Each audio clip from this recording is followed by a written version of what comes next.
भोग ऐश्वर्य प्रसक्तानां तया अपहृतचेतसां व्यवसायात्मिका बुद्धिः समाधौ न विधीयते।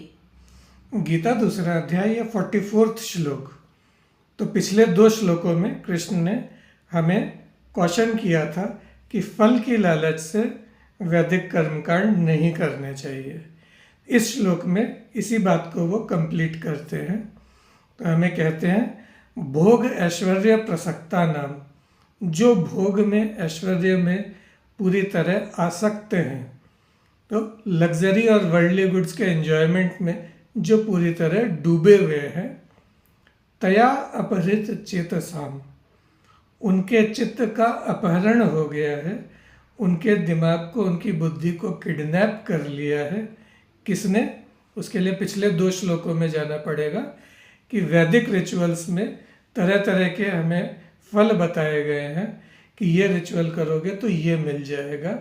तो इस चीज़ से जिनका मन पूरी तरह से किडनैप हो गया है कि मेरे को तो यही फल चाहिए, इसके लिए मैं ये रिचुअल करूँगा।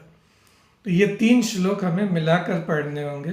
तीनों श्लोक मिलाकर देखें तो कृष्ण कह रहे हैं कि जो डिज़ायर्स से घिरे हुए हैं, स्वर्ग पाना जिनकी प्राइमरी डिज़ायर है, जो लग्जरी और वर्ल्डली गुड्स के एंजॉयमेंट में डूबे हुए हैं, इन फलों के अलावा कुछ नहीं है, जो ऐसा सोचते हैं, जो वेदों में कई बातों में डूबे हैं, जो वेदों में फल की फ्लावरी बातों को कोट करते हैं, जो तरह तरह के रिचुअल्स बताते हैं कि ये करोगे तो ये फल मिलेगा, वो अज्ञानी हैं। उनकी बातें उन्हें जीवन मृत्यु के चक्र में फंसाती है। और क्या होता है? व्यवसायत्मिका बुद्धि समाधौ न विधीयते। उनका माइंड कभी रेजोल्यूट नहीं होता, कभी उनका माइंड फोकस्ड नहीं होता, डिटरमाइंड नहीं होता। तो 41 श्लोक में कृष्ण ने हमें व्यवसायत्मिका बुद्धि के बारे में कहा था कि जहाँ मनुष्य निष्काम भाव से कर्म करता है, रिजल्ट्स के लिए इन्फैचुएटेड नहीं होता, केवल अपना काम अच्छे से करता है, तो उसका माइंड एकदम फोकस्ड रहता है, डिटरमाइंड रहता है, रेजोल्यूट रहता है।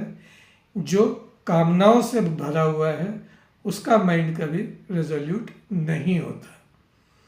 फिर अगले श्लोक में वो हमें ये चीज़ क्लैरिफाई करते हैं कि अगर ये रिचुअल्स को फॉलो करना या फलों के प्रति आसक्ति गलत है, तो इस तरह के फल हमें बताए ही क्यों गए हैं वेदों में।